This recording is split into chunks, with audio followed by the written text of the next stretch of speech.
Bir donishmand aytadi. Dushman kerak bo'lsa, yaqin do'stlarni ko'paytir. Yaxshi dushman chiqmas begonalardan. Bugun kimdan pand yeyapmiz? Yaqinlarimizdan pand yeyapmiz. Chunki ularning oldi berdisida, muhabbatida, ular bilan har narsada haddan oshganligimiz uchun. Farzandimizni, o'g'limizdir, qizimizdir, ulardan pand yeyapmiz. Oilalari buzilyapti, ular tarbiyasiz bo'lyapti, harom yo'lga kirib qolyapti, zino qilyapti.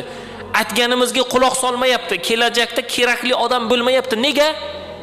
Ularning muhabbatida haddan oshganmizki, qattiqqo'llik qilmaganmizki, nazorat qilmaganmizki, aytganini aytgan, deganini degan muhayyo qilganmizki, bugungi kunda haddan oshganimiz uchun nima bo'lyapti?